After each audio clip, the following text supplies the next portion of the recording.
வணக்கம் நேயர்களே, நீ இன்றி அமையாத உலக நிகழ்ச்சிக்கு உங்களை அன்புடன் வரவேற்கின்றோம். அனைவருக்கும் இனிய புத்தாண்டு நல்வாழ்த்துக்கள். புத்தாண்டுக்குள்ள அடியெடுத்து வைக்கும் போதே இந்த வருடம் எப்படி இருக்கும், ஏற்றத்தையும் மாற்றத்தையும் தருமா அப்படிங்கிற கேள்வியும் நம்மளோட சேர்ந்து வந்துடுது. இந்த எதிர்காலம் பற்றிய கேள்வி நமக்குள்ள எழும்பொழுது இது பொன்னையும் பொருளையும் அள்ளித்தரக்கூடிய ஆண்டாக இருக்கும் அப்படிங்கக்கூடிய நம்பிக்கை வார்த்தையை நமக்குள் விதைக்கக்கூடியவர்களில் முக்கியமானவராக இருப்பவர்கள் ஜோதிடர்கள். ஜோதிடர்களை பற்றித்தான் இன்றைய நீ இன்றி அமையாத உலக நிகழ்ச்சியில் நாம் பேச இருக்கின்றோம். இந்த அரங்குக்கு வந்திருக்கக்கூடிய அத்தனை ஜோதிட வல்லுநர்களையும் வருக வருக என வரவேற்கின்றோம். இவர்களோடு பேசுவதற்காக சக மனிதர்களாக திரைப்பட நடிகை வடிவுக்கரசி அவர்கள், தொழில் முனைவோர் கிருபா அவர்கள், இளம் கதாநாயகி காயத்ரி அவர்கள், ஜோதிட ஆராய்ச்சியாளர் ஆஸ்ட்ரோ பாபு அவர்கள், கவிஞர் மற்றும் பாடலாசிரியர் ஜூப்ளி நடராஜன் அவர்கள், ஜோதிட ஆராய்ச்சியாளர் பிரேம் சாகர் அவர்கள். இவர்களோடு நாமும் இணைவோம் நீ இன்றி அமையாத உலகில். இந்த பக்கத்தில் எல்லாருமே ஜோதிட வல்லுநர்களாக இருக்கீங்க. எல்லாருமே ஜோதிடத்தை தொழிலாக செய்யக்கூடியவர்கள் இல்லையா? உங்களுடைய ஜாதக அமைப்பு ஒரே மாதிரியானதாக இருக்குமா, இல்ல மாறி மாறி இருக்குமா, எப்படி இருக்கும்? ஒவ்வொருத்தருக்கும் எல்லாருக்கும் மாறி மாறி தான் இருக்கும். இதுல பர்டிகுலர்லி அத்திரி சூத்திரங்கள்னு இருக்கு. அதுல புதன் இருக்கக்கூடிய வீட்டுக்கு அடுத்த வீட்டில் கேது இருந்தாலும், சந்திரன் இருக்க வீட்டிற்கு அடுத்த வீட்டில் கேது இருந்தாலும் பலித ஜோதிடம் மிக துல்லியமாக பலிக்கும் அப்படின்னு சொல்லியிருக்காரு. அது it will be fittest to me. இப்ப நீங்க எல்லாருக்குமே நீங்க சொல்ற மாதிரி புதனுக்கு அடுத்த வீடு அப்படிதான் இருக்கணும் அப்படிங்கிறது எல்லாருக்கும். கேது இருக்கணும், சந்திரனுக்கு அடுத்த வீடு கேது இருக்கணும். கேது ஒரு ஞானகாரகன். அதனால அப்படிதான் எல்லாருக்கும் இருக்கான்னு கேட்கிறேன் நான். அப்படி இருக்கணும் அப்படிங்கிற அவசியம் இல்லை. பொதுவாக உலகத்தில் இருக்கிற அத்தனை பேருமே ஏதாவது ஒரு துறையை சார்ந்து இருக்கிறாங்க. அந்த துறையை சார்ந்ததுக்கு ஒரு 2-3 கிரகங்கள் 2-3 அம்சங்கள் அவங்களுக்கு அமைப்பா இருக்கும். அதே மாதிரி ஒரு ஜோதிடன் ஆகனா அதுக்கு ஒரு விதி இருக்கு. அதுக்கு அவர் சொல்லக்கூடிய புதனும் கேதும் சம்பந்தம் பெருக்கிறது. ஆனா அந்த சம்பந்தம் எல்லாருக்கும் இருக்கும். ஜோதிடர் அல்லாதவங்களுக்கு கூட இருக்கு, ஆனா அவங்க ஜோதிடர் ஆக முடியாது. இதுக்கு இன்னொரு கர்மா எடுத்துட்டா பூர்வ புண்ணிய கர்மான்னு ஒன்று இருக்கு. ஒருவன் ஞானத்தை அடைய முடியுங்கிற திறமை இருந்தால் மட்டும்தான் ஜோதிடன் ஆக முடியும். ஆனா நான் என்ன சொல்லுன்னா, ஒரே தாய்க்கு ஒரே கிருபத்தில் ஒரே மருத்துவமனையில் 2 குழந்தைகள் பிறந்தாலும் கூட அந்த ஜாதகம் ஒரே மாதிரி தான் இருக்கும். ஆனா கைரேகை அந்த மாதிரி இருக்காது. அப்போ நம்ம பார்க்கும்போது என்ன சொன்னா, கைரேகெல்லாம் பார்த்துட்டு ஜாதகம் சேர்த்து வச்சு பார்ப்போம். அந்த மாதிரி கைரேகையில பார்க்கும்போது 2 குழந்தைங்க 2 மாதிரி தான் கைரேகை இருக்கும். அந்த கைரேகையில் ஒரு குழந்தை இந்த மாதிரி ஜோதிட ஞானம் இருக்கிற மாதிரி ஒன்றுக்கு இல்லாத மாதிரி இருக்கும். அப்போ அந்த கைரேகையும் சேர்த்து பார்த்துட்டு அந்த மாதிரி சொல்லுவோம். நீங்க எப்படி இந்த ஆராய்ச்சியில எப்படி இருந்தா இவர்கள் தொழில்முறை ஜோதிடர்களாக வரலாற்றுக்கு வாய்ப்பு இருக்கு அப்படிங்கறத பார்த்திருக்கீங்க? இப்போ ஜோதிடர்களை பொறுத்தவரை நான் ஒரு தத்துவம் எல்லா பக்கமும் சொல்லிட்டு இருக்கிறேன். 1, 5, 9 ஜோதிடத்தில் சொல்லுவாங்க. இதுல 1 என்பது நான், 9 என்னுடைய மூலம், என்னுடைய தாய் தந்தையர் அவர்களுடைய மூலம். இது 9 ஜெனரேஷனுக்கு முன்னாடி இருந்து வர்ற ஒரு விஷயம். இங்க இருக்கிற ஜோதிடர்களுக்கு நீங்க எல்லாம் கேட்டீங்க, ஒருத்தர் ஒன்று சொன்னாங்க. ஆனால் எல்லாருக்கும் உண்டான ஒரு ஒற்றுமை இருக்கிறது. இவர்களுடைய பூர்வ புண்ணியத்தில், இவர்களுடைய பாரம்பரியத்தில், அல்லது இவர்களுடைய முன்னோர்கள் யாராவது ஜோதிடத்திலேயோ அல்லது ஆன்மீகத்திலேயோ சம்பந்தப்பட்டிருந்தால் ஒழிய ஜோதிடத்தை கையில் எடுக்க முடியாது. ஓகே, அதாவது ஏன் மற்றவங்க ஜோதிடம் பார்க்க முடியாதா? முடியாது. இப்ப டிகிரி கோர்ஸ்லாம் இருக்கு. இப்ப ஜோதிடம் BA MA எல்லாம் டிகிரி கோர்ஸ் எல்லாம் இருக்கு இல்லையா? அப்போ அவங்க எல்லாம் படிச்சுட்டு வராங்கல்ல, அப்போ அவங்களுக்கு இதுல தொழில் செய்வதற்கு வாய்ப்புகள் இருக்காதுன்னு சொல்ல வரீங்களா? தொழில் சார்ந்தவர்கள் தான் போய் படிக்கிறாங்க. போயிட்டு வந்தவங்க ஜோதிட துறையில இருக்கிறவங்க. நான் தொழில்முறை ஜோதிடர், தொழில்முறை அல்லாத ஜோதிடர்னு நான் சொல்ல வரல. ஓகே, ஜோதிடத்திற்குள்ள வரணும்னு சொன்னா அவர்களுடைய மூதாதையர்கள் முன்னோர்கள் ஜோதிடத்தினுடைய தொடர்புல இருந்து வந்திருக்கலாம். அதுக்கு இன்னும் கொஞ்சம் பின்னாடி போய் பார்த்தோம்னா ஒரு 4 விதமான பிரிவுகள் இருக்குது. சாது, சாதுல இருந்து ஞானி, ஞானில இருந்து யோகி, யோகியில இருந்து ரிஷி, ரிஷியில இருந்து சித்தன். இந்த அமைப்புல பயணப்பட்டவர்களுடைய வாரிசுகள் தான் இங்க எல்லாம் உட்கார்ந்து இருப்பாங்க. அது இப்பயா இருக்கலாம், 2 ஜெனரேஷனுக்கு முன்னாடி இருக்கலாம், 3 ஜெனரேஷனுக்கு முன்னாடி இருக்கலாம், 10 ஜெனரேஷனுக்கு முன்னாடி இருக்கலாம். ஆனால் அவர்களுடைய தொடர்பு இல்லாமல் இந்த புதன் கேது அமைப்புன்றதே வராது. எனக்கு பாத்தீங்கன்னா ஜோதிடத்தில் ஆர்வம் வர்றதுக்கு காரணம் ஒருவேளை என்னோட 6ஆம் தலைமுறை தாத்தா நாடி ஜோதிடரா இருந்தாருன்னு நான் கேள்விப்பட்டிருக்கேன். உங்களுக்கு அவர் பார்த்ததெல்லாம் தெரியாது? 6ஆம் தலைமுறை, நான் சொல்றது 250 வருஷங்களுக்கு முன்னாடி. ஓகே, ஸோ ஏதோ ஒரு தொடர்பு இருக்கிறதுனால தான் எனக்கு ஜோதிடத்துக்கு மேல் ஒரு நாட்டம். ஆனால் ஜோதிடத்தை கற்கணும்னு நான் முயற்சி செய்கிறப்போ ஒரு புக்கு வாங்கினேன், யாரெல்லாம் ஜோதிடர் ஆகலாம்னு. நான் அதை படித்தேன். அதுக்கு முன்னாடி புதன் இருந்தால் ஆகலாம்னு எனக்கும் தெரியும். ஆனால் அதில் 9 கிரகத்தை பற்றியும் விலாவரியாக எழுதி எல்லாருமே ஜோதிடர் ஆகலாம் தான் அதில் பலன்கள் போட்டிருக்கு. ஸோ என்னை பொறுத்த வரைக்கும் ஆர்வம் இருக்கிறவங்க, முயற்சிக்கிறவங்க, ஒரு தேடுதல் இருக்கிறவங்க கண்டிப்பா ஜோதிடர் ஆகலாம். என்னுடைய அபிப்பிராயமும் அதுதான். அதாவது அந்த காலத்துல எங்க மூதாதையர் ஐயா சொல்ற மாதிரி எல்லாமே ஜோதிடம் நம்பிதான் நிறைய பேர் இருப்பாங்க. ஆனா அந்த டயத்துல வந்து ஸ்பெசிபிக்கா ஒருத்தர் வந்து அதுக்குன்னு ஒதுக்கப்பட்டிருப்பாங்க. ஆனா வீட்டுக்குள்ள சாதாரண ஒரு காரியங்களை எடுத்தாலும் இந்த நாளிகை நல்லா இருக்கா, அந்த நாளிகை நல்லா இருக்கா அப்படின்னு சொல்லிட்டு பார்க்கும்போது நம்ம ஜென்ரேஷன் எல்லாமே வந்து ஜோதிடத்தை பேஸ் பண்ணி தான் நம்ம வந்து வாழ்ந்துட்டு இருந்திருக்கோம். ஸோ அப்போ எல்லாருக்குமே அந்த ஞானம் இருந்திருக்கணும். ஆனா அதற்கு முயன்றவர்கள் சிலராக தான் இருக்கிறதுனால இவங்க இருக்கலாம் அப்படின்றது ஒரு கணிப்பு. இப்போ உங்களுக்கு இந்த ஜோதிடத்தின் மீது நம்பிக்கை இருக்கா? எப்படி? இது ஒரு சயின்ஸ் சொன்னா நான் நம்புவேன். ஓகே, ஏன்னா வந்து நம்பிக்கை இருக்கு ஓரளவுக்கு. எல்லாரையும் நம்ப மாட்டேன், பட் ஓரளவுக்கு ஒரு நம்பிக்கை இருக்கு. எனக்கு புரியல, சோ அது வந்து அது கிடையாதுன்னு நான் சொல்ல மாட்டேன். எனக்கு புரியல, but I know it's a science. சரி, இப்போ நீங்க நடிகையாக வருவீங்க அப்படின்னு நடிகையாக ஆவதற்கு முன்னாடி உங்கள்ட்ட யாராவது சொல்லியிருக்காங்களா? இல்ல, யாரும் சொன்னது இல்ல. யாரும் சொன்ன? ஓகே, இப்போ நடிகையா முன்னாடி நான் போனதும் இல்ல யார்கிட்டயும். என் கை ஜாதகம் காமிச்சிட்டு நான் இதுக்கப்புறம் போயிருக்கீங்களா? நடிகை இதுக்கப்புறமா போயிருக்கேன். இப்பயும் எல்லாரும் அட்மினிஸ்ட்ரேஷன்ல நீங்க ஏதாச்சும் பண்ணலாமேன்னு தான் சொல்றாங்க. நடிகையை விட அட்மினிஸ்ட்ரேஷன் பண்ணலாமேன்னு சொல்றாங்க. ஓகே, ஆமா, உங்களுக்கு எப்படி இந்த ஜோதிடத்தின் மீது பரிச்சயம் எப்படி வந்தது? சினிமாவுக்கு வந்ததுக்கு அப்புறம் தான் எனக்கு வந்து ஜாதகமே போட ஆரம்பிச்சோம். அதுக்கு முன்னாடி டேட் ஆஃப் பர்த் தெரியும், ஏன்னா ஸ்கூல்ல சேர்ந்தது, பர்த்டே செலிப்ரேட் பண்றதெல்லாம் அது ஓகே. ஆனா பட் நட்சத்திரம், ராசி இதெல்லாம் பார்த்தது வந்து சினிமாவுக்கு வந்ததுக்கு அப்புறம். யாரும் என்னைய பார்த்து நீ வந்து நடிகையா வருவேன்னு எல்லாம் சொல்லல. ஒரு காலகட்டத்தில் ஒரு கஷ்டம் வரும்போது நீங்க வந்து ஒரு நல்ல ஜோசியரா போய் பார்க்க கூடாது, ஏன்னு கேட்க கூடாது. ஸோ இது ஏன் அப்படிங்கிறதுக்காக அவங்க எல்லாம் சொன்ன மாதிரி ஒரு தேடல், சார் சொன்ன மாதிரி ஒரு தேடல். ஏன் எனக்கு இப்படி, எதுக்காக இப்படி நடந்தது? இப்போ நம்மளை ஒருத்தர் ஏமாத்திட்டு போறாங்க அப்படின்னா அவங்க ஏமாத்திட்டாங்க நம்ம நினைக்கிறத விட நம்ம கட்டத்துல இருக்கிறவரு அவர் அப்பப்ப வீடு மாறுறாரு இல்லைங்களா, அந்த மாதிரி மாறி மாறி உட்காரும் போதுதான் ஏற்பட்டதை தவிர அவங்க வந்து ஏமாத்தணும்ன்றதெல்லாம் இல்லை. நாம ஏமாறணுங்கிறது ஆல்ரெடி இந்த கட்டத்துல உட்கார்ந்துட்டு இருக்கிற வேலை அப்படிங்கறத நான் அதுக்கப்புறம் புரிஞ்சுக்கிட்டீங்க. ஓகே, சின்ன பிள்ளையா இருக்கும்போது இந்த ஜோதிடத்தின் மீது நம்பிக்கையே இல்லாமல் இருந்து அதற்கு பிற்பாடு ஜோதிடத்திற்குள்ள வந்தவங்களா யாராவது இருக்கீங்களா? ஓகே, ஆக்சுவலாக பார்த்தீங்கன்னா ஜோசியத்து மேலே துளி கூட நம்பிக்கை இல்லாமல் இருந்தது.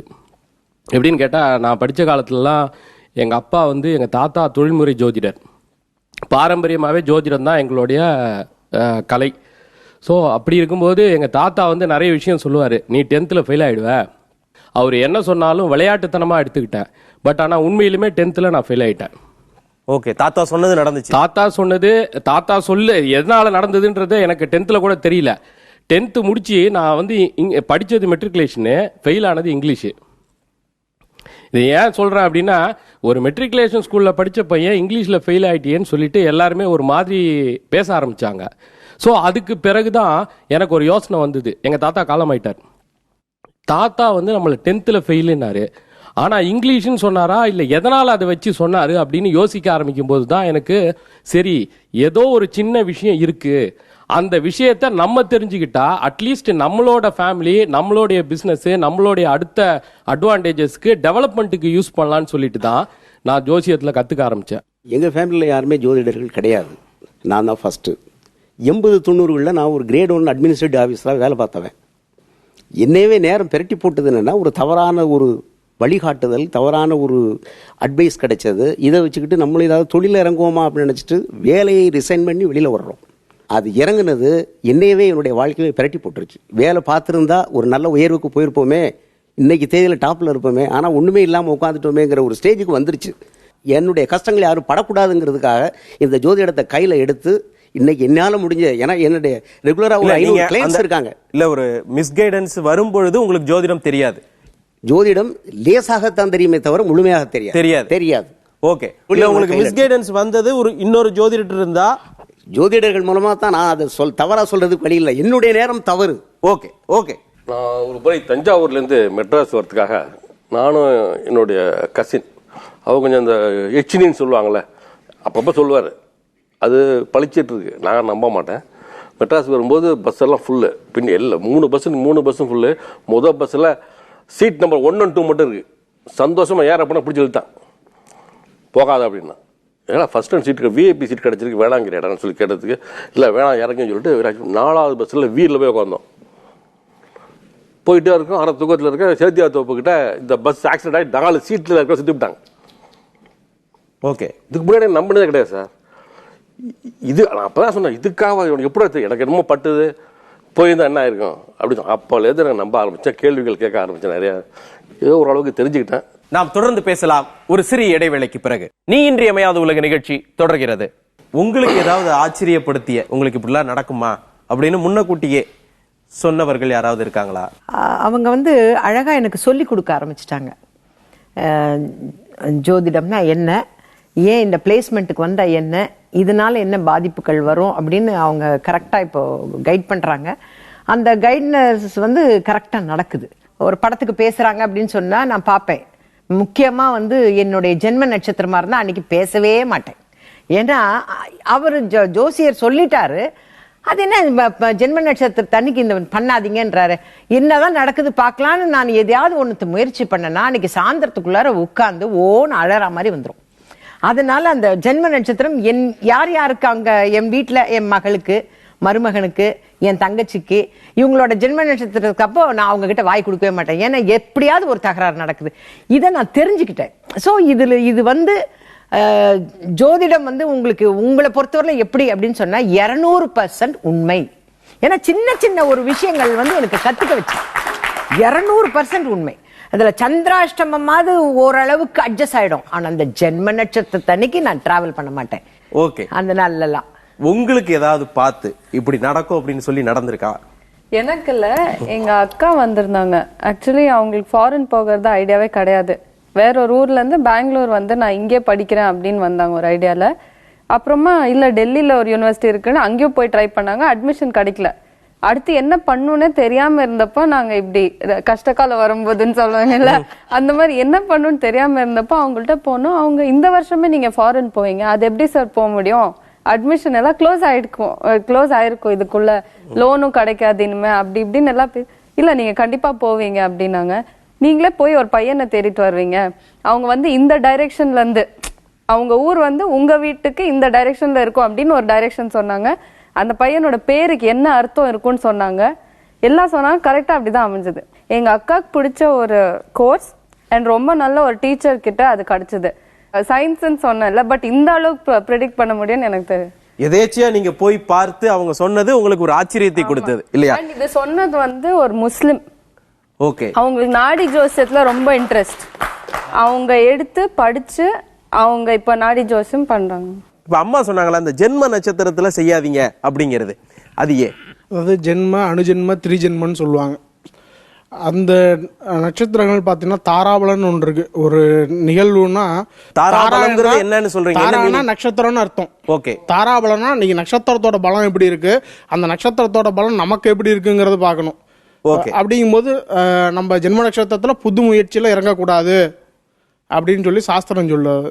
ஆக்சுவலா இந்த ஜென்ம நட்சத்திரம் அப்படிங்கிறது பாத்தீங்கன்னா தன்னுடைய சுய நட்சத்திரம். அப்போ இந்த ஜென்ம நட்சத்திரத்தை அன்னைக்கு ஒரு மனிதனுக்கு தன்னை அறியாத ஒரு அகங்காரம் பிறக்கும். ஓகேங்களா? அப்போ அந்த அகங்காரத்தினால் ஒரு தேவையில்லாத ஒரு விஷயத்தை நான் எடுக்கிற முடிவு சரியா இருக்கும் அப்படின்னு சொல்லி எடுத்துருவாங்க. ஓவர் கான்பிடென்ட் அந்த நாள்ல கிரியேட் ஆகும். இந்த ஜென்ம நட்சத்திரம்ன்றத மட்டும் பேசுறாங்களே தவிர அது எதன் அடிப்படையில தீர்மானம் பண்ணுது? நட்சத்திரத்தை தீர்மானம் பண்ணுபவன் சந்திரன். இப்போ அந்த சந்திரத்துக்கு அப்போ அவர் விஸ்வமரி சொன்னது போல ஜென்ம நட்சத்திரம்ன்றது இந்த சூழ்நிலையில் என்னுடைய மனமோ என்னுடைய உடம்போ இது மாதிரி தான் அமைக்கப்பட்டிருக்கு. அப்பதான் அவங்க பிறந்திருக்காங்க, அதான் ஜென்ம நட்சத்திரம். அந்த ஜென்ம நாள்ல என்னுடைய உயிரும் உடம்பும் அகமும் புறமும் ரொம்ப பவர்ஃபுல்லா வேலை செய்யும். இவங்க கிட்ட இருக்கிற நல்ல விஷயங்கள் இருந்தா நல்ல விஷயங்கள் அதிகமா வேலை செய்யும், கெட்ட விஷயங்கள் இருந்தா கெட்ட விஷயங்கள் அதிகமா வேலை செய்யும். ஓகே, அதனால அந்த அதிகபட்சமான தூண்டுதல் நம்ம கிட்ட இருக்குன்றதுனால ஜென்ம நட்சத்திரத்துல எதுவும் பண்ணாதீங்கன்னு வாங்க. ஒண்ணு, அதிகபட்சமான எழுச்சி இருந்தா அதுவுமே உங்களுக்கு பிரச்சனை.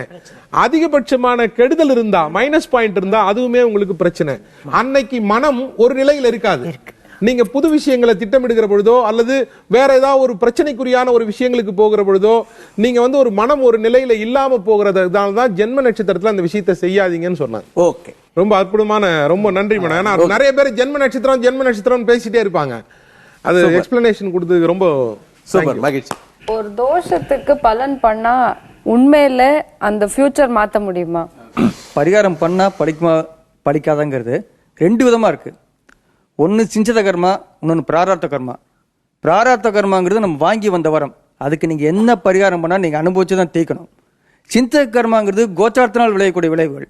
இன்னைக்கு கிரக சூழ்நிலை உங்களுக்கு மாறுபாடு செய்யும்னா அதுக்கு பரிகாரம் பண்ணால் ஓரளவுக்கு ரெக்டிஃபை பண்ணிக்கலாம், முழுக்க ரெக்டிஃபை பண்ண முடியாது. என்ன உனக்கு விதிக்கப்பட்டிருக்கோ அதை நீ அனுபவிச்சு தான் ஆகணும். அதுதான் கர்மா. இப்போ ஞானிகள்லாம் அவங்களுக்கு உடம்பு முடியாமல் ஏதாவது வந்துருச்சுன்னு வச்சுக்கோங்களேன், அவங்க அதை அனுபவிச்சு தான் போவாங்களே தவிர அவங்க ரெமிடி தேட மாட்டாங்க. ஸோ அதுதான், ஒரு கஷ்டம் வருதா, இத்தனை வருஷத்துக்கு கஷ்டம் வருதா, அதை நீங்கள் அனுபவிக்கலை அப்படின்னா அது தொடரும். நீங்கள் பரிகாரம் பண்ணி அந்த மாரி இதெல்லாம் செய்கிறீங்க அப்படின்னா அது தொடரும். ஆனால் பரிகாரம் எப்படி எடுத்துக்கணும் அப்படின்னா, உங்களை ஒரு நிம்மதியாக அடுத்த கட்டத்துக்கு இப்போ ஒரு 4 மாதம் கழிச்சு உங்களுக்கு ஒரு நல்ல பீரியட் வருது, இன்றைக்கி நான் சொல்கிறேன்னு வச்சுக்கோங்களேன், 4 மாதம் வெயிட் பண்ணுன்னா நம்ம மனித மனம் அது இயல்பாக வெயிட் பண்ணுறதுக்கு முடியாது. ஸோ உங்களை நகர்த்துறதுக்கு என்ன பண்ணுவோம், வெள்ளிக்கிழமை விளக்கேற்று. ஸோ நமக்கு ஒரு வாரம் தான் நம்மளோட short term goal. Long term goal 4 மாதம். ஸோ இப்படி கொஞ்சம் கொஞ்சமாக உங்களோட நம்பிக்கையில் நகர்த்தி அந்த 4 மாதத்தை கடக்கிறப்ப ஆட்டோமேட்டிக்காக உங்களுக்கு ஒரு பீரியட் வரும், நடக்கும். இதுதான் உண்மையிலேயே நடக்குது. இதை பல பேர் தெரிஞ்சு சொல்கிறோம், பல பேர் தெரியாமல் சொல்கிறோம். பட் பரிகாரங்கள்ங்கிறது நம்ம நம்பிக்கை கொடுக்கக்கூடிய விஷயம் தான். அனுபவிக்கிறத அனுபவிச்சு தான் ஆகணும். நீ இன்று அமையாத உலகு தொடர்கிறது. அதாவது இப்போ உங்களை நிறைய பேர் தேடி வருவாங்க இல்லையா? எந்த மாதிரியான ஒரு பணக்காரரா, இல்ல நடுத்தர மக்களா, இல்ல ஏழை மக்களா, யார் அதிகமாக ஜோதிடம் பார்க்க வருகிறார்கள்? ஒரு பணக்காரர் வராருன்னா அவரோட பணத்தை எப்படி இன்வெஸ்ட் பண்ணலாம், என்ன வாங்கலாம் அப்படின்னு கேட்க வர்றார். ஒரு ஏழையா இருந்தா இவ்வளோ கடன் இருக்கு, அதை எப்படி தீர்க்கலாம், என்ன தொழில் செஞ்சா ஓரளவுக்கு சம்பாரிச்சு கடன் அடைக்க முடியும் அப்படின்ட்டு வராங்க. இந்த நடுத்தர மக்கள் தான் பொழுதுபோலினா ஜாதகத்தை எடுத்துட்டு வந்துடுறாங்க. அந்த மாதிரியும் ஒரு கேட்டகரி இருக்காங்க. பொழுதுபோலினா வந்துடுறாங்க. சரி, இப்ப பொழுது போகலன்னா என்னெல்லாம் கேட்பாங்க? இவரு சொன்ன மாதிரி இந்த பொழுது போகாதவங்க என்ன கேட்பாங்க அப்படின்னு பாத்தீங்கன்னா, ஒரு ஜாதகத்தை கொடுத்துருவாங்க. கொடுத்துட்டு அவங்க அப்பாவுக்கு எப்படி இருக்கு, தாத்தாவுக்கு எப்படி இருக்கு, தாத்தா உயிரோட இருக்காரா, இவருடைய சின்னம்மாக்கு எப்படி இருக்கு பாருங்க, பெரியம்மாக்கு எப்படி இருக்கு பாருங்க, இந்த மாதிரி கொஸ்டின்ஸ் எல்லாம் வரும். இதெல்லாம் பொழுது போகாத கொஸ்டின்ஸ் நம்ம தெரிஞ்சுக்கலாம். ஆனா முக்கியமானவங்க வருவாங்க, சார் நான் இது பண்ணலான்ட்டு இருக்கேன், எந்த டைம்ல பண்ணலாம், எந்த டைம்ல வாங்கலாம், எந்த டைம்ல விற்கலாம், விற்குமா விற்காதா, இதுதான் கொஸ்டின் சார். மேக்ஸிமம் வேற எதுவுமே கிடையாது ஜோதிடத்தை பொறுத்தளவுல. அதாவது அவங்க பொழுது போலன்றதுக்காக தாத்தா பாட்டியை பத்தி கேக்குறதெல்லாம் இல்ல, ஜோசியம் சொல்றது உண்மைதானா அப்படின்னு அவங்க ஒரு தேடல்ல. எங்களை மாதிரி பைத்தியக்காரங்க நிறைய பேர் இருப்பாங்க இல்லையா? நான் அந்த மாதிரி எதுவரையும் கேட்டதில்லை. ஏன்னா என் கதையை கேட்கறதுக்கே எனக்கு டைம் சரியா இருக்கும். அதுக்குள்ளாரே 4-5 பேர் வெயிட்டிங்ல இருப்பாங்க. அவங்களுக்கு என்ன பிரச்சனையோ சார், அதை அவங்கள பார்த்து அனுப்புங்க சார், நான் அப்புறமா போன்ல கேட்டுக்கிறேன்னு வந்துருவேன் நான். ஏன்னா எல்லாரும் பிரச்சனையா இருந்தா தானே டாக்டர் கிட்ட போவோம். என்ன பொறுத்தவரையில நீங்க எல்லாம் டாக்டர்ஸ் மாதிரி தான். எங்களுக்குள்ளார என்ன இந்த உடம்புக்குள்ளார இருக்கிறதெல்லாம் என்ன மாதிரி வேலை செய்யுதுன்னு டாக்டருக்கு தெரியும். நீங்க டாக்டர்னு நீங்க சொல்லிட்டீங்க மேடம். இப்ப உங்களை கூட்டிட்டு போய் நிறுத்திட்டு என் தாத்தா உடம்புல என்ன பிரச்சனைன்னு கேட்க முடியுமா மேடம் ஒரு டாக்டர் கிட்ட? இல்ல அப்படி இல்ல, அது மாதிரி பண்றது இல்ல. அப்போ ஜோசிகார மட்டும் பார்த்தா டாக்டர்னு நீங்க சொல்றீங்க, ஆனா என் உடம்ப வச்சுட்டு எங்க தாத்தா உசுரோட இருக்கிறாரா இல்லையா சொல்லுனா எப்படி மேடம் முடியும்? இதெல்லாம் மேடம் இல்ல அதையும் நான் இந்த பக்கத்துல கேட்டுட்டு வரணும். பெரும்பாலும் சொல்லுவாங்க இந்த ஜாதகம் இதோட தொடர்பு படுத்தி பார்க்கணும். இப்ப இவர் சொல்ற மாதிரி ஒரு ஜாதகத்தை வச்சுட்டு இன்னொருத்தருக்கு பார்க்க முடியுமா? இதை வைத்து தாய் தந்தரை சொல்ல முடியுமா? சொல்ல முடியும். இதை வைத்து சகோதரரை சொல்ல முடியுமா? சொல்ல முடியும். இதை வைத்து குழந்தைகளை சொல்ல முடியுமா? சொல்ல முடியும். ஏன்னா உங்ககிட்ட இருந்து தான் it is going to be vibrated. அப்ப ஒரு ஜாதகத்திலிருந்து அந்த குடும்ப ஜாதகத்தை சொல்ல முடியும். ஆனா அவர் சொன்ன மாதிரி கேள்வி கேட்பாங்க. ஜாதகத்தை எடுத்து கொடுத்துட்டு, ஒரு ஜாதகத்தை கொடுத்துட்டு எங்க சித்தப்பா மருமகளோட பேரனுக்கு குழந்தை பிறக்குமா பிறக்காதா எப்படி கண்டுபிடிப்பீங்க? நல்லதும் கெட்டதும் ஒரு குடும்பத்துக்குள்ள இருக்கக்கூடிய ஜாதகர்களால வருவதற்கான வாய்ப்பு இருக்கு. 100% இருக்கு சார். அது எப்படின்னா அறிவியல் பூர்வமாக சொன்னோம்னா it is a way of genetics தான் நான் சொல்றேன். ஓகே, உங்கள்கிட்ட நிறைய பேர் வராங்க, நிறைய ஜாதகம் பாக்குறாங்க, நீங்களும் நிறைய ஜோதிடர்கள் இருக்கிறீங்க இல்லையா? இப்ப நிறைய ஜோதிடர்கள் இருப்பது எதை காட்டுகிறது? இது ஜனத்தொகை முதல்ல ஜாஸ்தியா எடுத்து சார், அதுக்கேற்ற மாதிரி ஜோதிடர்கள் வேணும் இல்லையா? பப்ளிக்கு நிறைய பிரச்சனை இருக்கு, ஒரு டாக்டருக்கே பிரச்சனை இருக்கு. அவருக்கு ஏதாவது ப்ராப்ளம்னா அடிக்கடி ஒரு அன்ஐடென்டிஃபைடு ஃபோர்ஸ், கண்ணுக்கு தெரியாத ஏதோ ஒரு சூட்சமான அமானுஷமான ஒரு சக்தி நம்மளை பாதிச்சுட்டே இருக்கு. அது என்ன நம்மளால கண்டுபிடிக்கவே முடியல. அதை கண்டுபிடிப்பது ஒரு ஜோதிடனின் கடமை. எனக்கு ஒரு 2 வருஷத்துக்கு முன்னாடி என்னோட தொழில நிறைய நஷ்டங்கள் வந்தது. அப்போ மனசு ரொம்ப சஞ்சலப்பட்டது. நான் வந்து அந்த அளவுக்கு வந்து ஜோதிடம் மேல அந்த அளவுக்கு எனக்கு நம்பிக்கை கிடையாது. அப்போ என்னோட ஃப்ரெண்ட்ஸ் எல்லாம் சொன்னாங்க போய் பாரு என்னதுனால அப்படின்னு சொல்லும்போது நானும் ஃப்ரெண்ட் அண்ட் பண்ணி போய் பார்க்கும்போது தான் அவங்க சொன்னாங்க உங்களோட கட்டங்கள் வந்து இந்த மாதிரி இருக்கனால இன்னும் ஒரு வருடங்கள் இப்படிதான் இருக்கும், நீங்க என்ன முயற்சி பண்ணாலும் உங்களுடைய முயற்சி எல்லாமே வீணாதான் இருக்கும் அப்படின்னு சொன்னோன்னே அதுக்கப்புறமா அதுக்கு அடுத்த வந்த நாட்கள் எல்லாமே நான் வந்து என்ன காம்ப்ரமைஸ் பண்ணிக்கிட்டேன். ஸோ இதனாலதான் நடக்குது போல இருக்கு நம்ம எது எடுத்தாலும். ஸோ அது வரைக்கும் விடை தெரியாம இருந்து என்னவா ஏன் இப்படியா நடக்குது அப்படின்னு நம்ம நல்லா தானே முயற்சி பண்றோம், முயற்சி பண்ணாதவங்களுக்கெல்லாம் கிடைக்கும் போது நான் முயற்சி பண்ணி எனக்கு கிடைக்கலன்னும் போது என்னோட சூழ்நிலை என்னோட கட்டங்கள் சரியில்லை அப்படின்றதுனால அதுக்கப்புறமா என்னை நானே காம்ப்ரமைஸ் பண்ணிக்கிட்டு ஸ்லோ அண்ட் ஸ்டடியா நான் மூவ் பண்றேன். ஸோ அந்த ஜோதிடம் அப்படின்றது ஒரு வித நம்பிக்கையிலையும் ஒரு மனசாந்திலையும் நம்ம கொண்டு போனோம் அப்படின்னா தேவையில்லாத டென்ஷனோ தேவையில்லாத எக்ஸ்பிரஷன்ஸும் நம்ம வந்து அவாய்ட் பண்ணி. ஜோதிடர்களோட தேவை என்னன்னா இன்னைக்கு நாங்க சைக்காலஜிஸ்டா இருக்கோம், நாங்க கொடுக்குற நம்பிக்கை, அதாவது இது பணம் சார்ந்த விஷயம் இல்ல. எப்படி மருத்துவம் பணம் சார்ந்து இருக்கக்கூடாதோ, எப்படி கல்வி பணம் சார்ந்து இருக்கக்கூடாதோ, அப்படி ஜோதிடமும் பணம் சார்ந்து இருக்கக்கூடாது. அதாவது வாழ்க்கைங்கிறது ஏற்ற இறக்கத்தோடு இருக்கக்கூடியதுதான் இல்லையா? இந்த ஏற்ற இறக்கத்துல ஒரு கீழே போனோம்னா ஒரு இடத்துல மேல வருவோம். அது வரைக்கும் பொறுமையும் நம்பிக்கையும் வேணும். அந்த பொறுமையையும் நம்பிக்கையும் தரக்கூடியதாக இந்த ஜோதிடம் இருக்குது அப்படின்னு சொல்லும் பொழுது, அம்மா மாதிரியான ஆட்கள் அனுபவபூர்வமாக சொல்லும் பொழுது நமக்கும் ஒரு நம்பிக்கையாகவே இருக்கு அப்படின்னு சொல்லலாம். நீ இன்றி அமையாத உலகு ஒரு சிறிய இடைவேளைக்கு பிறகு தொடரும். இன்னைக்கு நிறைய ஜோதிடர்கள் வளர்ந்திருக்கீங்க, இதற்கான காரணமாக என்னவாக நீங்க சொல்றீங்க? மக்கள் மத்தியில் இருக்கிற ஆசையும் போட்டி மனப்பான்மையும் தான் ஜோதிடத்துக்கு இத்தனை பேர் வர்றதுக்கு காரணமா இருக்கு. அந்த போட்டியில வந்து வெற்றி தோல்வி அவங்க அடையும் போது ஏதோ ஒரு வகையில் நமக்கு வழி கிடைக்காது அப்படின்னு ஒவ்வொரு ஜோதிடரை தேடி தேடி தேடி தேடி தேடி தேடி போய் ஒவ்வொருத்தரும் இருக்கிற அந்த முரண்பாடான கருத்து அல்லது சரியான கருத்துக்களை தெரிஞ்சுக்கிட்டு இவங்களே ஜோதிடர் கருத்துக்களை மீடியாக்களையும் பத்திரிகைகளையும் படித்து படித்து தெரிஞ்சுக்கிட்டு முக்கால்வாசி பேர் அப்படிதான் ஜோசியராயிருக்காங்க. ஓகே, அப்படி ஆகி அட ஜோதிடத்தில் இவ்வளவு உண்மைகளை சொல்ல முடியுமா, இவ்வளவு ஒரு விஞ்ஞான தத்துவம் இருக்குதா அப்படின்னு சொல்லி தெரிஞ்சுக்கிட்டு அதுக்கப்புறம் ஜோசியரான என்ன போல இருக்கிறவங்க அப்படிதான். நீங்க 1000 பேர் இல்ல 10,000 பேர் கத்துக்கிட்டு வந்தா கூட சிலர் சொல்றதுதான் பலிக்குது. அதுக்கு சில காரணங்கள் இருக்கு. அந்த காரணங்கள் என்ன அப்படின்னு கேட்டா, ஒரு டாக்டரா இருக்கணும்னா அதுக்கு ஒரு நேமம் இருக்கு, ஒரு இன்ஜினியரா இருக்கணும் அதுக்கு ஒரு நேமம் இருக்கு. அதே மாதிரி ஜோதிடரா இருக்கணும்னா கண்டிப்பா வாக்கு சித்திங்கிறது ரொம்ப முக்கியமான ஒரு விஷயம். அந்த வாக்கு சித்தி எப்படி கிடைக்கும்னு நினைக்கிறீங்க? இடைக்காட்டு சித்தர் வந்து ஒரு பாட்டு பாடியிருக்கார், மனமதி செம்மையானால் மந்திரம் ஜபிக்க வேண்டாம்னு. மனசு எப்ப செம்மையா இருக்கும்? மந்திரம் ஜபிச்சாதான் மனசு செம்மையாக்க முடியும். சோ யாரெல்லாம் அடிக்கடி அஸ்ட்ரோபாபு சார் சொல்றாரு சித்தன் சித்தன்னு, அந்த சித்தனோட மனநிலை எப்படி இருக்கும்னு நினைக்கிறீங்க? எல்லா அலைவரிசையும் ஒரே மாதிரி ஆல்பால இருக்கும். அந்த ஆல்பால இருக்கும்போது நீங்க என்ன சொன்னாலும் அது வந்து ஒரு பெரிய தெய்வம் சொன்ன வாக்கு, தெய்வ வாக்கு மாதிரி சொன்னப்பா. ஒருத்தர்கிட்ட ஒருத்தர் வருவாரு, ஏதாவது ஒரு பிரச்சனையா இருப்பாரு, நம்ம எதேச்சியா ஒரு விஷயம் சொல்லுவோம், கவலைப்படாதப்பா நீ நல்லா இருப்ப அப்படின்னா, அப்பா நான் ஏகப்பட்ட பிரச்சனையில இருந்தேன், நீ சொன்ன இந்த ஒரு விஷயம் இருக்க எனக்கு தெய்வ வாக்கு சொன்ன மாதிரி இருக்கு. அது நடக்குதோ நடக்கலையோ, ஆனா அந்த சொல்ற அந்த விஷயம் அவன் மனசை எந்த அளவுக்கு வந்து தன்மையா அவனுக்கு ஒரு சந்தோஷம் கொடுக்குதோ, அது அந்த வாக்கு சித்தியை தான் ஒவ்வொரு ஜோதிடர்களுக்கும் கண்டிப்பா வரணும். அந்த வாக்கு சித்தி தான் மிகவும் முக்கியமான ஒரு விஷயம். அதாவது நீங்கள் ஒரு நியாய தர்மமாக இருந்து சொல்லக்கூடிய, கண்டிப்பா 100% அந்த நியாயமான அந்த ஒழுக்கமான அந்த விஷயங்களை பின்பற்றினால் மட்டுமே ஜோதிடர்கள் சொல்லக்கூடிய வார்த்தை பலிக்கும். எங்க ஜோசியர் இருக்காரு, அவர் வந்து அவருக்கே நேரம் சரியில்லைன்னு வச்சுக்கோங்க, போன் பண்ணா கூட அம்மா இன்னும் ஒரு 2 மாசத்துக்கு என்கிட்ட பேசவே பேசாதீங்க, எனக்கே நேரம் சரியில்லை, நான் எதையாவது சொல்ல போக அது உங்களுக்கு தப்பா முடியும்னு பிராங்கா சொல்லிடுவார். கண்டிப்பா. சூப்பர். இல்ல உங்களுக்கு இதே மாதிரி நேரம் இல்லாம இருக்கக்கூடிய காலகட்டங்கள்ல நீங்க என்ன செய்வீங்க? இப்ப அம்மா சொல்ற மாதிரி இப்ப நான் வந்து எவரி மந்த் நான் எனக்கு பாத்துக்கிறேன், எந்தெந்த மாசத்துல எந்தெந்த நாட்கள் சரியில்லையோ அந்தந்த நாட்கள்ல நான் பூஜைங்கிற கான்செப்ட்ல ஒதுங்கிடுவேன்.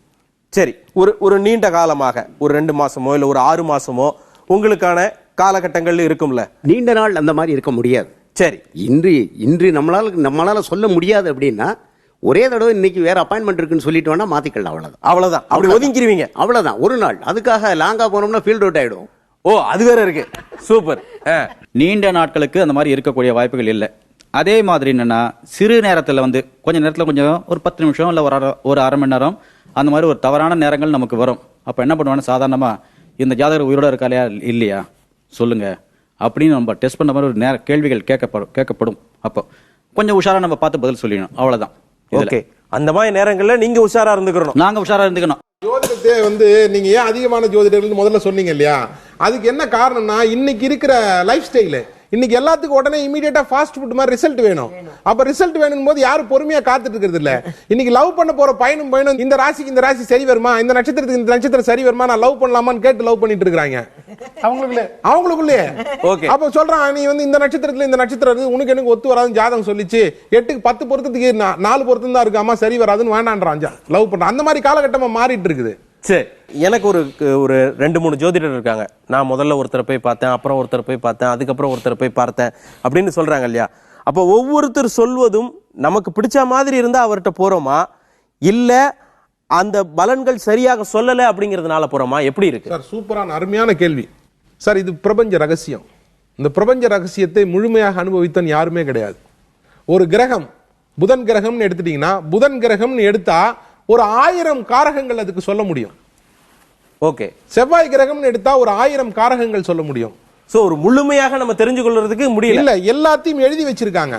இத்தனையும் எழுதி வைத்து அந்த எழுதி வைத்ததையோ அல்லது இவர்கள் அறிந்து கொண்டதையோ உணர்ந்ததையோ முதல்ல இவங்க உள்வாங்கணும்.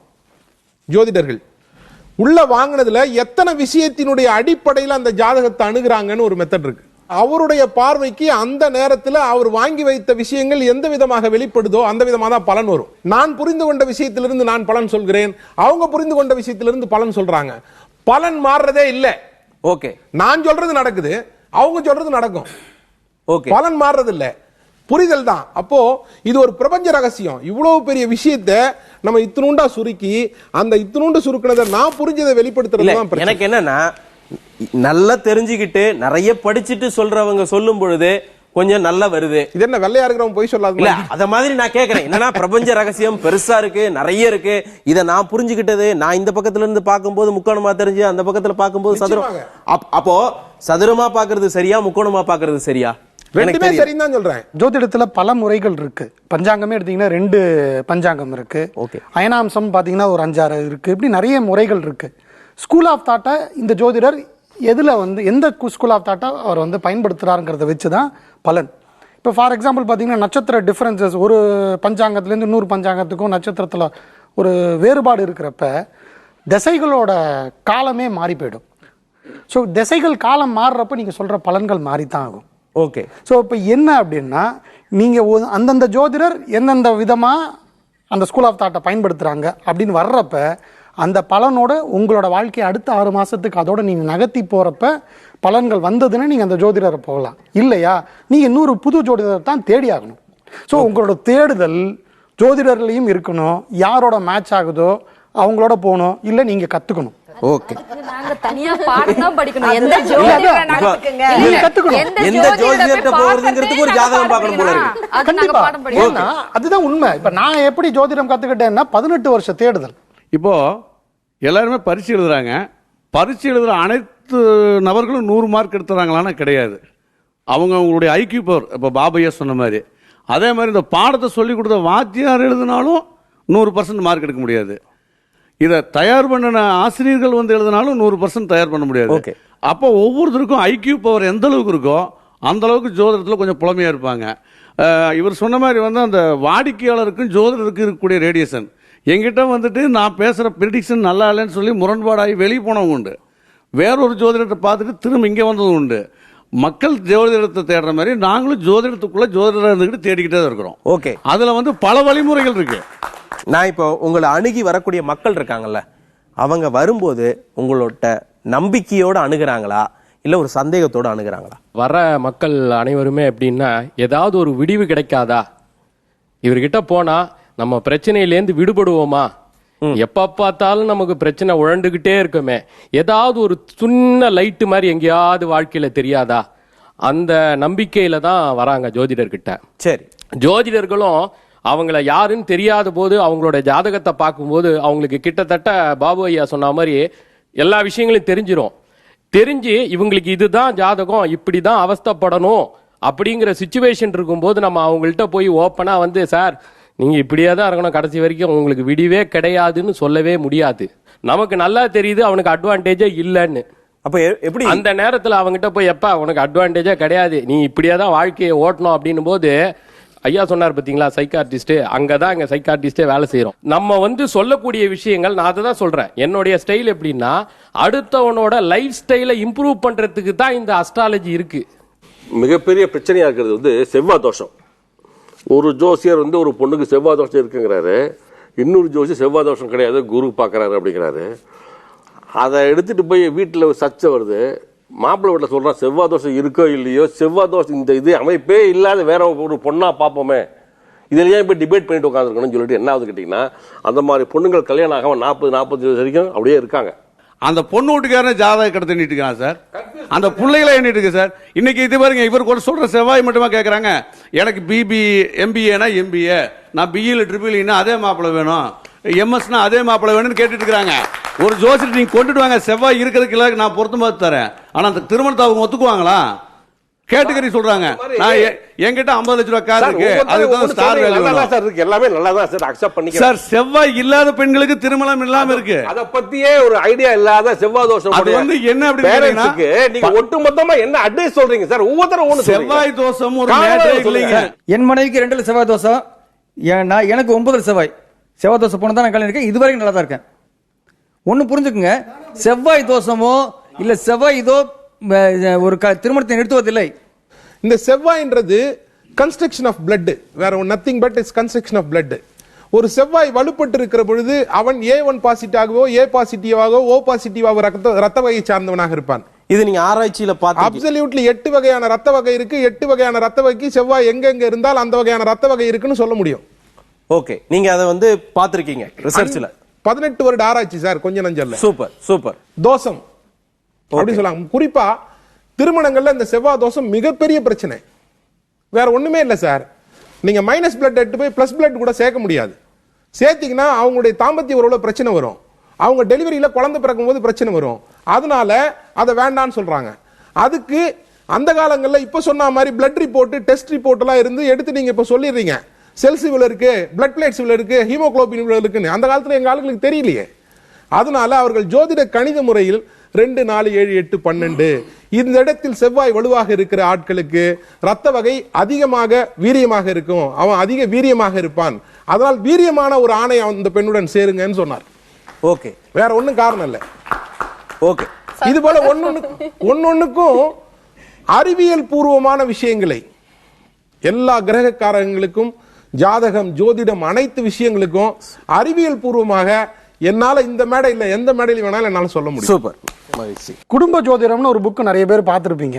அதுல பாத்தீங்கன்னா முதல் வரி என்ன போட்டிருக்கோம்னா, மனப்பொருத்தம் இருந்ததுன்னா ஜாதகம் பார்க்க வேணாம்னு தான் போட்டிருக்கோம்.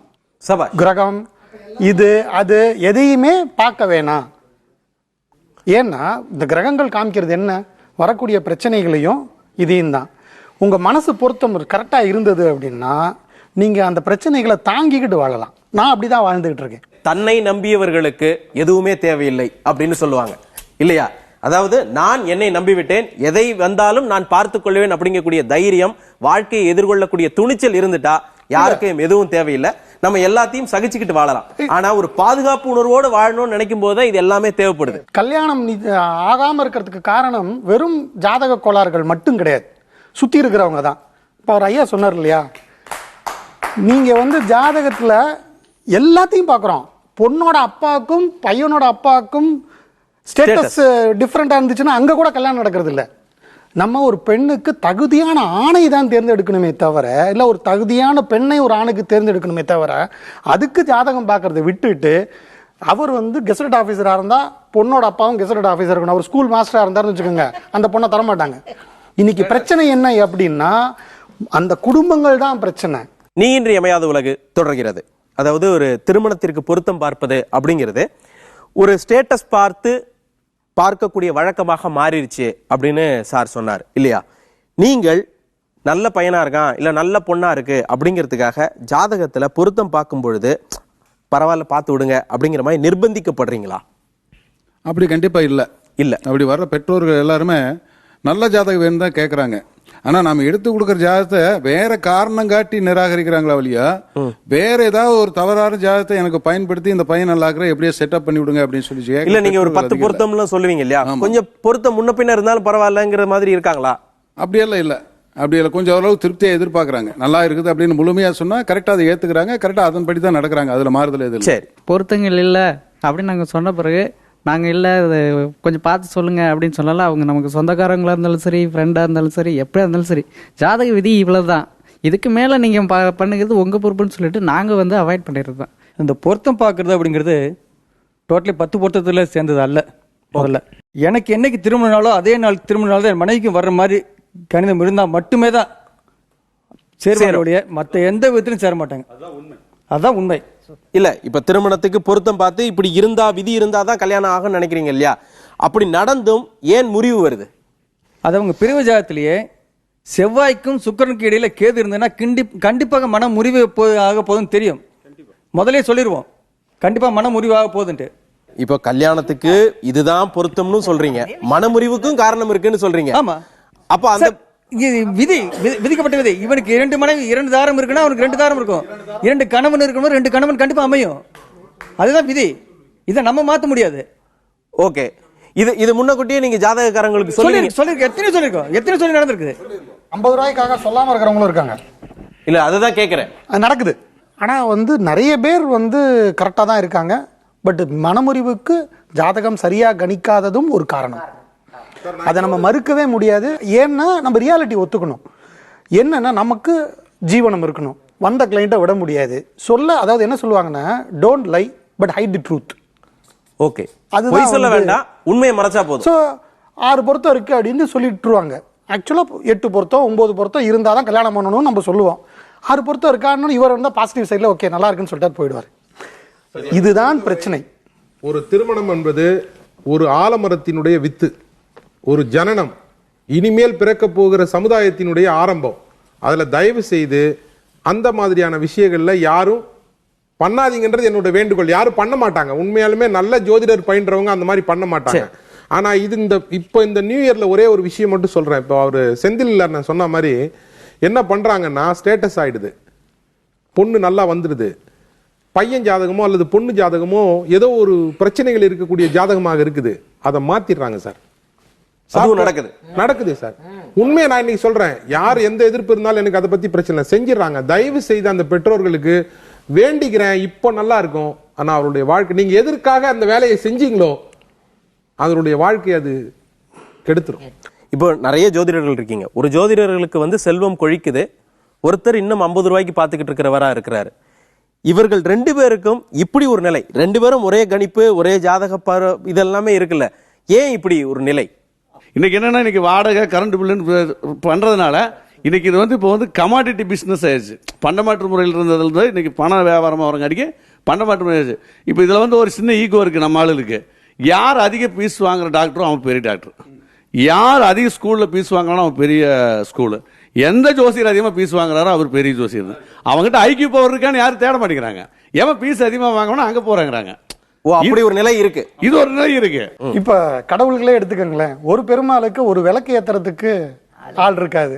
ஆனா ஒரு பெருமாளுக்கு கொண்டு போய் தேசமே கொண்டு போய் கொட்டுது. ஸோ கடவுள்களே அந்த மாதிரி ஒரு பணக்கார கடவுளும் பணமே பார்க்காத ஒரு கடவுளும் இருக்கிறப்ப மனிதர்களான எங்க இதுவும் ஜாதக பலன் தான். புத்தாண்டு தினத்துல ஒரு ஜோதிடத்தை பற்றி ஒரு நம்பிக்கை தரும் விதமாக நம்ம பேசிக்கிட்டு இருக்கிறோம். எல்லாருக்குமே புத்தாண்டு அப்படின்னா ராசி பலன்கள் அப்படிங்கறத கேட்கக்கூடிய ஒரு ஆசை இருக்கும். இன்னைக்கு வரக்கூடிய பத்திரிகைகள், எல்லா பத்திரிகைகளும் ராசி பலன்கள் இல்லாம வர்றதில்லை இல்லையா? அப்படி இருக்கும்போது நம்மளும் ராசி பலன் கேட்காம இருந்தா எப்படி? இந்த வருடம் 2017ஆம் வருடம் என்னென்ன ராசிகளுக்கு எப்படி எப்படி இருக்கும் அப்படின்னு ஆளுக்கு ஒரு ராசியாக சொன்னா நல்லா இருக்கும். இந்த 2017ஆம் ஆண்டு மேஷராசி அன்பர்களுக்கு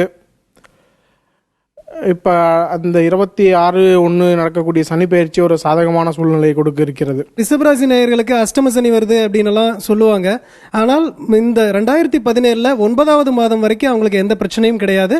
ரொம்ப நல்லா இருக்கும், பயப்பட தேவையில்லை. மிதுன ராசிக்கு பெரிய ஜாக்பாட் இருக்கு. கண்டிப்பா வீடு கட்டுவாங்க. வெளிநாடு பயணம் இருக்கு. மனக்கவலைகள், இனம் புரியாத ஒரு சோகம் மனசுக்குள்ள இருந்துட்டு இருக்கும் கடகராசிக்காரங்களுக்கு. வந்து அந்த சோகங்கள் வந்து இந்த வருஷம் 2017ல நீங்கக்கூடிய ஒரு வாய்ப்புகள் இருக்கு. சிம்மராசிக்கார பொறுத்தளவுக்கு பயப்பட வேண்டாம். செப்டம்பருக்குமே நல்லா இருக்கு, சிறப்பா இருக்கு. கன்னிராசி நேயர்களுக்கு குரு பயிற்சிக்கு பிறகு இவர்கள் நிறைய தன சேர்க்கைகளும் நல்ல அமைப்புகளும் கிடைக்கும். துளாராசி நேயர்களுக்கு வரக்கூடிய 2017ல ஜனவரி மாதம் குடியரசு தினத்தன்னைக்கு சனி பயிற்சி முழுசாக 7.5 விலைக்கு வருது. விருச்சிக ராசிக்காரங்களுக்கு குறிப்பாக அந்த கேட்ட நட்சத்திரக்காரங்களுக்கு கொஞ்சம் கஷ்டம் அதிகமாகத்தான் இருக்கும். அதை அவங்க சகிச்சுட்டே ஆகணும், வேற வழி இல்லை. தனுசு ராசி நேயர்களுக்கு இந்த 2017 மிக அற்புதமாக இருக்கும். மகர ராசி பொறுத்தளவுக்கு இந்த ஆண்டு பூராமே எல்லாத்துக்கும் நல்லா தான் இருக்கு. கும்பராசி நேயர்கள் ஒரு ட்ரெமெண்டஸ் சேஞ்சு, ட்ராமட்டிக்காக சேஞ்சஸ் நிறையா இருக்கும்.